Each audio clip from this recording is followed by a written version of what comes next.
क्यों कहते थे राहुल सांकृत्यायन की भागो नहीं दुनिया को बदलो। अनुभवों से सीखने की क्षमता से और किसी भी पद्धति की कोई औपचारिक शिक्षा नहीं लेने वाले एकमात्र महापंडित बने राहुल सांकृत्यायन।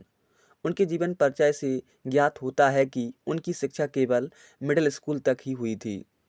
तर्कशील और मानवतावादी विचारों से प्रेरित होने से ही उनकी यात्रा का क्रम एक सामान्य सनातनी ब्राह्मण परिवार के केदारनाथ पांडे से आर्य सामाजी परिव्राजक दामोदर साधु एक बौद्ध विद्वान के रूप में राहुल सांकृत्यायन और साम्यवाद के सामाजिक चिंतन का है। उनके जीवन का परिचय देना इतना आवश्यक नहीं जितना कि उनके क्रांतिकारी विचारों का परिचय देना आवश्यक है। उन्होंने अपने समग्र लेखन में ईश्वर, कर्मकांड, रूढ़िवाद, जाति व्यवस्था एवं अंधविश्वास पर कड़ा प्रहार किया था। जन्म से वे एक सनातनी ब्राह्मण परिवार के थे, किंतु रूढ़िवाद के कट्टर आलोचक थे। वे लगभग 30 भाषाओं के जानकार थे। उन्होंने समाजशास्त्र, धर्म, आध्यात्म, दर्शन, साम्यवाद, इतिहास, भाषा विज्ञान एवं संस्कृति जैसे अनेक विषयों पर अनेक किताबें लिखीं। उनकी कुछ किताबें प्रकाशित हैं और कुछ अभी भी अप्रकाशित ही हैं। उनकी विशेषता यह है कि वे किसी भी विचारधारा के बंधन से मुक्त एक स्वतंत्र चिंतक हैं। अपनी जीवन यात्रा के अनेकविध पहलुओं को स्पष्ट करते हुए वे मध्यम निकाय में आगत गौतम बुद्ध के उद्धृत करते हैं कि बड़े की भांति मैंने तुम्हें उपदेश दिया है, सिर पर ढोए ढोए फिरने के लिए नहीं। तो मालूम हुआ कि जिस चीज़ को मैं इतने दिनों से ढूंढता रहा हूँ वह मिल गई। उन्होंने तर्कशील और मानवतावादी विचारों को प्रतिपादित करते हुए वे कहते हैं कि भागो नहीं दुनिया को बदलो। हमें अपनी मानसिक दास्ता की बेड़ी की एक एक कड़ी को बेदर्दी के साथ तोड़कर फेंकने के लिए तैयार रहना चाहिए। बाहरी क्रांति से ज़्यादा ज़रूरत मानसिक क्रांति की है।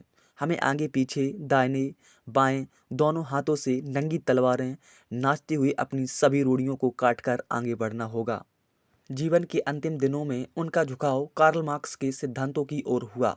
उनकी मान्यता यह थी कि रूढ़ियों को लोग इसलिए मानते हैं क्योंकि उनके सामने रूढ़ियों को तोड़ने के उदाहरण पर्याप्त मात्रा में नहीं होते। सनातनी ब्राह्मण परिवार में जन्म होने बावजूद भी उनके विचारों में ईश्वरवाद का खंडन परिलक्षित होता है। अज्ञान का दूसरा नाम ही ईश्वर है। हम अपने अज्ञान को साफ स्वीकार करने में शर्माते हैं, अतः उसके लिए संभ्रांत नाम ईश्वर ढूंढ निकाला गया है। ईश्वर विश्वास का दूसरा कारण मनुष्य की असमर्थता और बेबसी है। लोगों को इस बात का जोर से प्रचार करना चाहिए कि धर्म और ईश्वर गरीबों के सबसे बड़े दुश्मन हैं। अपनी किताब बोलगा से गंगा में वह कहते हैं कि अकल से मारे हुए की जनता के 5 लक्षण होते हैं, यथा बुद्धि के ऊपर वेद को रखना, संसार का कर्ता ईश्वर को मानना, धर्म की इच्छा से ही स्नान करना, जन्म जाति का अभिमान करना और पापनाश के लिए शरीर को कष्ट देना।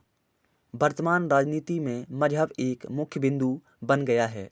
मजहब के नाम पर होने वाली राजनीति आलोचना भी उनके विचारों का एक पक्ष है। उनकी दृष्टि में गरीबी, अशिक्षा, बेकारी का कोई मजहब नहीं होता और इंसानियत से बड़ा कोई मजहब हो भी नहीं सकता। उनके विचार में मजहब नहीं सिखाता आपस में बैर रखना।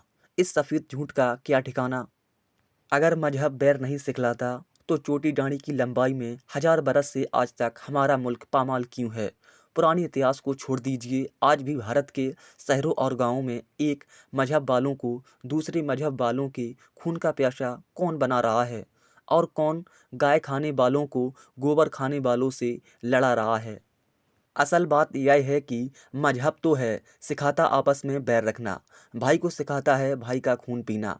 वे कहते हैं हिंदुस्तानियों की एकता मजहबों के मेल पर नहीं होगी बल्कि मजहबों की चिता पर। कौवे को धोकर हंस नहीं बनाया जा सकता, कमली धोकर रंग नहीं चढ़ाया जा सकता। मजहबों की बीमारी स्वाभाविक है, उनकी मौत को छोड़कर इसका कोई इलाज नहीं है। अगर आप लोगों को यह जानकारी अच्छी लगी हो तो इसे आप अपने जानकारों दोस्तों में व्हाट्सएप फेसबुक पर ज़रूर शेयर करें और इस वीडियो को लाइक तथा चैनल को सब्सक्राइब करना ना भूलें। तब तक देखते और पढ़ते रहिए। मिलते हैं अगली वीडियो में। धन्यवाद।